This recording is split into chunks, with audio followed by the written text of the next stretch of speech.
अस्सलाम वालेकुम। घबराहट में सारे शिकार हैं जो पीडीएम की जमातें हैं।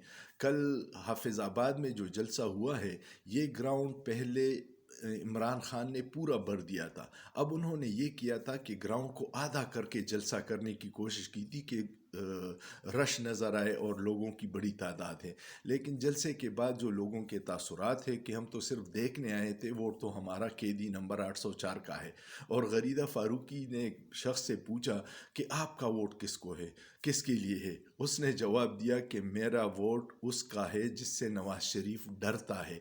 ये आम तासुर है लोगों का कि नवाज शरीफ उस डर की वजह से बाहर ही नहीं निकल रहा। और कल हाफिज़ाबाद के नाकाम जलसे के बाद अब सुना है कि मियाँ नवाज शरीफ ने लिया का जलसा कैंसिल करने का कह दिया है। एक वीडियो क्लिप में अभी देख रहा था पीपल्स पार्टी के कादिर पटेल का, जो बदकिस्मती से हमारा वज़ीर सेहत था, जो उर्दू यूनिवर्सिटी का बीए पास है और वो हमारा वज़ीर सेहत था। उसको लोगों ने घेरा है, कैंपेन के लिए निकला है और लोगों ने नारे लगाए हैं कि निकलो यहाँ से। तो ये इस डर से अवाम में जाने के काबिल भी नहीं है, क्योंकि उन्होंने जो पीडीएम की हुकूमत में 16 माह में अवाम के साथ जुल्म किया है।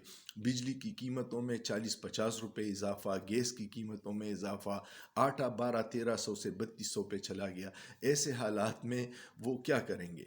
और सबसे बड़ी बात थी कि नवाज शरीफ के पास कल के इलेक्शन कैंपेन में अवाम को देने के लिए कुछ नहीं था। वही पुरानी घिसी पिटी बातें, अगर मुझे न निकाला जाता तो ये होता। भाई आप निकले हो, आगे का प्लान बताओ। मरियम नवाज़ ने एक और लतीफ़ा सुना दिया कि हम अगर हुकूमत में आ गए तो 200 यूनिट बिजली फ्री देंगे। 200 यूनिट को छोड़ो, ये जो आजकल लोड शेडिंग का अजाब कौम पे है, पैसे कौम दे रही है और उनको बिजली नहीं मिल रही, आप मुफ्त कहाँ से दोगे। दूसरी तरफ बिलावल की बूंगियाँ जारी है। बिलावल ने मरियम से एक कदम आगे बढ़ के 300 यूनिट मुफ्त देने का वादा किया है। अब कोई 200 यूनिट पे जा रहा है, कोई 300 यूनिट पे जा रहा है और मुल्क दिवालिया होने के करीब है।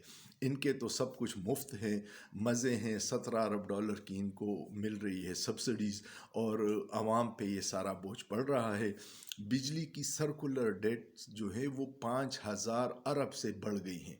5,000 अरब हुकूमत ने आईपीपीस को देने हैं। तो ऐसे में 200 यूनिट और 300 यूनिट बिजली मुफ्त कहाँ से देंगे। लेकिन ये इलेक्शन के वादे, ड्रामे और झूठे ख्वाब हैं, जिस पे अब आवाम समझ गई है कि इन नारों में कुछ नहीं है, ये कोकले नारे हैं।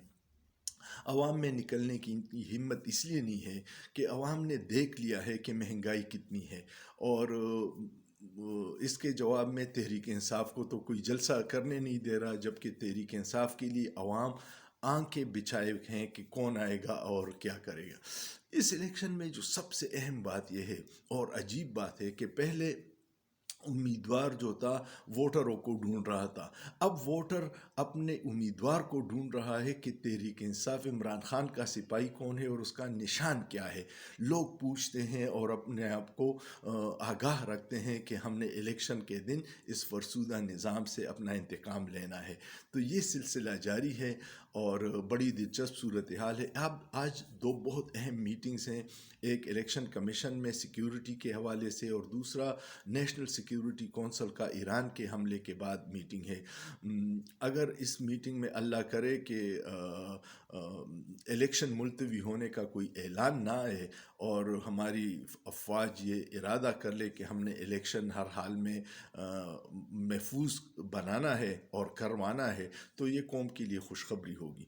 लेकिन अगर इलेक्शन को डिले करते हैं तो ये जो सियासी बेचैनी है, मईशत की अबतर सूरत हाल है, इसमें इजाफा होगा। और जितना डिले करेंगे ये बेचैनी बढ़ेगी, इसका मईशत के लिए नुकसान है। कल स्टॉक एक्सचेंज 1000 पॉइंट गिर गया है, क्योंकि कशीदगी सूरत हाल में सरमायादार घबराता है, वो इन्वेस्टमेंट नहीं करता। तो ये सारी इशारे जो हैं ये सिर्फ़ और सिर्फ इंतज़ार कर रहे हैं कि 8 फरवरी का सूरज तुलू होगा, अवाम हकीकी नुमाइंदे आएंगे, वो कोई स्टेबल पॉलिसी बनाएंगे, उसके बाद मुल्क आगे बढ़ेगा।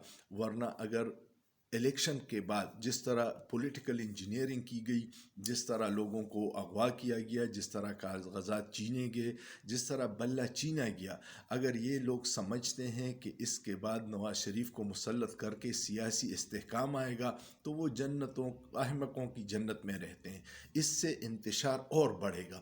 اور اگر آپ عوام پہ ظلم کریں گے تو عوام ایک حد تک برداشت کرتے ہیں، پھر ان کا جو غصہ ہے وہ ووٹ کی صورت میں اسی طرح نکلے گا، جس کے ڈر سے اب 8 فروری کے الیکشن مشکوک نظر آ رہے ہیں۔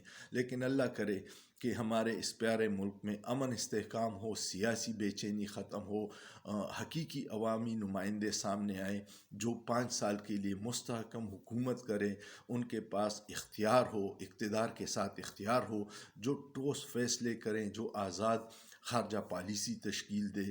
آزاد خارجہ پالیسی کے بغیر اور صرف امریکی ٹٹو بن کے ہم اس خطے میں کچھ نہیں کر سکتے۔ ہندوستان ہمارا دشمن ہے۔ ہندوستان کی پالیسی دیکھیے کہ وہ روس سے بھی مفادات حاصل کر رہا ہے، چین سے بھی کر رہا ہے اور امریکہ سے بھی کر رہا ہے۔ ہم بدقسمتی سے پالیسی ٹوس نہیں ہوتی تو ہم یا سیدھا چین کی گود میں بیٹھ جاتے ہیں اور یا سیدھا امریکہ کی گود میں، کوئی بیلنس نہیں رکھتے، جس کا نقصان یہ ہوتا ہے کہ جب وقت آتا ہے تو نہ چین ہمارے ساتھ کھڑا ہوتا ہے، نہ امریکہ اور نہ روس۔ یہ سب سے بڑی بات ہے۔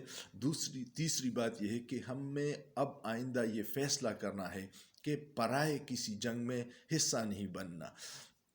ایران نے جو افسوسناک حملہ کیا اس کا جواب دینا ضروری تھا، لیکن اس کو اب اسی لیول پہ ختم کرنا چاہیے۔ کشیدگی ہمارے مفاد میں بالکل نہیں ہے، اور اس کی وجہ یہ ہے کہ اسرائیل بڑے خوشیاں منائے گا کہ 2 اسلامی ممالک کو ہم نے لڑوا دیا اور وہ آرام سے بیٹھا ہوگا۔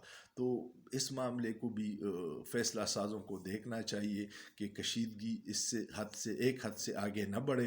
دونوں ممالک اس کنڈیشن میں نہیں ہے کہ جنگ کے عذاب میں جا سکے۔ ایران پہ پابندیاں ہیں 35-40 سال سے، اور پاکستان کی معیشت میرے خیال میں 15-20 دن بھی ہم جنگ کا بوجھ برداشت نہیں کر سکتے۔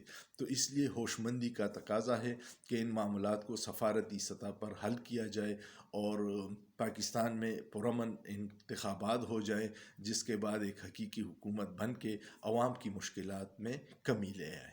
امید ہے آپ کو ویڈیو پسند آئی ہوگی۔ اس ویڈیو پسند آئے تو میرے یوٹیوب چینل انیس خان آفیشل کو سبسکرائب کیجیے گا، اس پہ کمنٹ کیجیے گا، لائک کیجیے گا، شیئر کیجیے گا، اور سوچیے، سوچنا جرم نہیں ہے۔